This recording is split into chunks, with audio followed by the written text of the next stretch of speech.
Everyone has a unique postpartum journey. And of course, you're expected to feel tired, you're going to feel sore, you're going to feel overwhelmed, and that is all normal. But if it gets to the point where you are feeling really closed in, where you're feeling a lot of anxiety, where you're feeling kind of depression over the top, maybe you have other children and you're like just snapping at them all the time, or you're snapping at your spouse, then you know that you've crossed the threshold of what is normal. So the story that I'm going to share, and there are other stories in my postpartum playlist that you can check out, is a story of a woman named Nicole who had 3 children, and she really was struggling. She was having a lot of anxiety. She would call it even rage. She was very depressed. She was feeling closed in, and she realized that she had to find a solution. There are definitely physiological things that happen during your postpartum journey, and to the point where it's not normal kinds of feelings, then you want to seek out. She sought out alternative natural solutions, and her story is inspiring and so amazing. Definitely enjoy my postpartum playlist. I also have in the comments where you can see exactly the protocol she was using. Don't forget to subscribe, and I will see you on the other side. You moms, it's time for you to listen in. This is amazing. If you're a mom, I'm sure you've been in that place where you're like snapping at your kids, you're losing your, you know what, you're feeling overwhelmed, but sometimes you feel like really triggered, and that doesn't feel good. So that's what we're talking about today, where you kind of like cross that line of, I got to do something here because this is too much. So Danielle is going to share her postpartum journey. She has 3 little ones. The racket you hear in the background is an 11-month-old, probably playing with cups or something, right? You got it. You do what you got to do. I love it. I love it. So share a little bit, just real briefly, like, because I know moms can relate to that place where you're just like, feeling really badly about yourself. And you got to do something because it's not getting better. So I have 3 kiddos, 6, 4, and 11 months. And, great postpartum journey with my first. And then after I had my second, I started experiencing postpartum rage, but I didn't know what it was because it's not really talked about that much, Mm-hmm. and it was confusing. It was scary because I didn't know what was happening in my body. And if you've dealt with rage before, you know that it can be over anything. It's explosive. It's not just anger. It's rage. It's like you feel fine one minute, something triggers something, and all of a sudden you feel like you can't hold things together. And that really led to lots of feelings of shame and isolation and confusion. Like I said, I remember sharing with a close friend at the time, and was, received a lot of like compassion from her of like, oh, like I'm so, that sounds really bad, but like she didn't get it. And I am so thankful if you're watching this and you don't get it. Like I am so happy that you don't get this because it's not something I would wish on anyone. But that just for me deepened the feelings of isolation. And there was a lot of fear tied to it as well. I felt like if I told the wrong person that maybe someone would think I wasn't capable of parenting my children and that I wasn't like a good mom for them. There's just a lot of fear. And like I said, shame, guilt, like all those feelings that we already deal with when we're, parents, like, cause there's, it's only a little life hanging in the balance of our hands. Right. But then you add in like something like this, and it just, any of those like mental wellness struggles or physical challenges, and man, it just makes it really hard. And when we had our third this past fall, I did all the things. I'm very, very holistic by nature. And so I spent a lot of time setting like our house up and having a bunch of meals prepared. We had a meal train. We're an amazing church family that just supported us really well in that. My mom came over a lot, and I kind of cocooned for 6 weeks, which is, that'd be amazing with your first, but especially with your third. And so I was like, okay, I'm doing all the things. I'm eating well. I'm resting. I'm not pushing myself too quickly back into life. And felt really good for the first couple months. I think it was between like month 2 and 3, it started to shift and the rage came back. And I was just like, I don't want to do this again. And I talked to my midwife about that. I had told her, I don't want to go down this road again. And so we had talked about different things. And, by that time I was out of her care because we care for moms through like 6 weeks. And then I came back and I was like, no, not again. There's no age that postpartum rage is a good thing to deal with your children. But as your kids get older, you realize like, whoa, they can talk back to me about this, right? Like there were times that my 5-year-old daughter looked at me and she's like, Mom, why are you being so mean? Like, whoa, talk about a dagger to the heart. You know, you're just like, right. I wish I could answer that. I don't know what's going on. So I think that just really broke me, you know? Yeah. So this is the thing that I think women don't understand. And what I was reading your story in one of our groups that if you want to take a look at those, let us know. But you talked about like saying to moms, like, moms, this is a physiological thing. It's not that you're a bad mom. There's something going on here.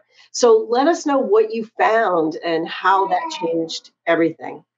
Yeah, absolutely. I've been familiar with gut health for a long time and know the value of gut health and the place that gut health has when it comes to mental wellness.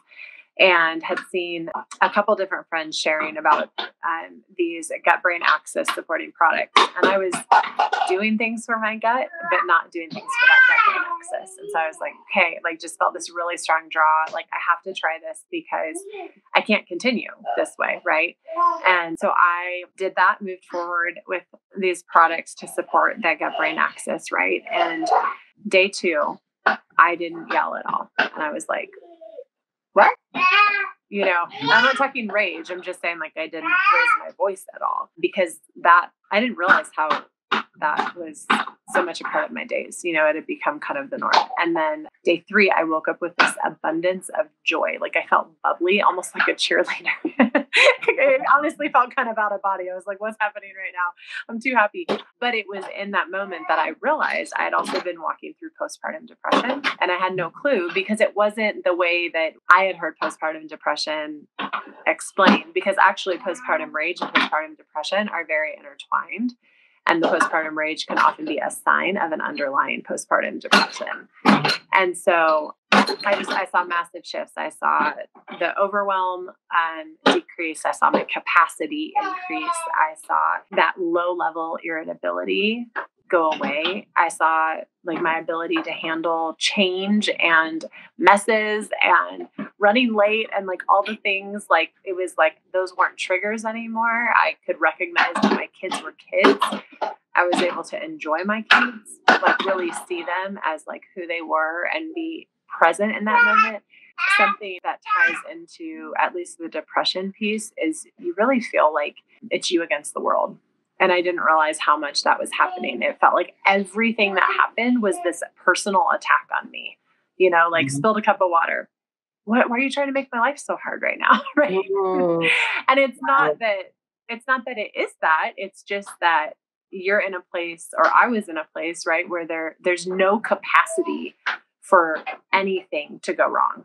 And so to see all of those things shift and to feel more joy was actually the word I chose for this year. I don't usually choose words. And I was just like, I want joy and laughter this year. And I don't know how it's going to happen. I started these products March 1st. And by March 4th, right, it was like, this is how that's happening. Wow. So it's been amazing. It's changed the atmosphere of our home. I mean, it gives me the chills, and it just puts a fire under me to continue to get this message out to moms and families. It's changing families' lives. Your whole family dynamic is completely different now. It just warms my heart like beyond belief. It really, really, truly does. So now you also are on a mission to get this into the hands of as many people as we possibly can. I mean, we just went global, so we're heading into 50 plus new markets, which is exciting. So we're impacting the world, essentially. I mean, and when you impact a family, that trickles into the world, you know what I mean? And society as a whole. And there's just so many moms struggling. Life is going way too fast. There's just so many stressors on us. And we need to just find support in any way that we can with community, with supplements that target mental well-being and help us to be calm and patient and let that trickle into our families and then into society. So thank you so much for sharing your story. I know you are a busy, busy mom, and I so appreciate your time. Any last words, anything? Yeah, I would just agree with what you said. Like, I think as moms, it's so easy to fill our cup last. And I think this is one area, especially when you look at like the anger component and just like feeling like we're just not showing up the way we want to, that it can be very easy to just say, like, well, it's just a hard season, or this is a character flaw. Like anger, that's Mm. what I find. Like anger must just be like my struggle, I guess. And I would just say, like, don't you owe it to yourself to find out if it actually is that, or if it actually is just a physiological need Yeah. that when you provide the support for it, everything can change. Yeah. Because my kids were starting to respond more in anger, which didn't help me. Right. It was we were throwing gasoline on all of Wow. our own emotions. And now, like, kids have big emotions. That's part of being a kid. And part of our role as a parent is to be able to help support their nervous system regulation. We can't do that when ours is a mess, Just right? And so taking the time to really, yeah, just take care of yourself and see if this physiological support would be valuable. It really, truly is atmosphere shifting in the home and will allow you to show up so much differently. And I yeah. don't think you'll regret it. Oh, I love it. I love it. Love it. I love it. You can't give from an empty cup, right? And you're the one that's Mhm. setting the tone in the home. So it's so important to get all the tools that you can muster up to help. All right. Well, thank you again, Danielle. It was Yeah. an absolute pleasure to have you, and I so appreciate your time. All right. Have a great day, everybody. We'll see you again.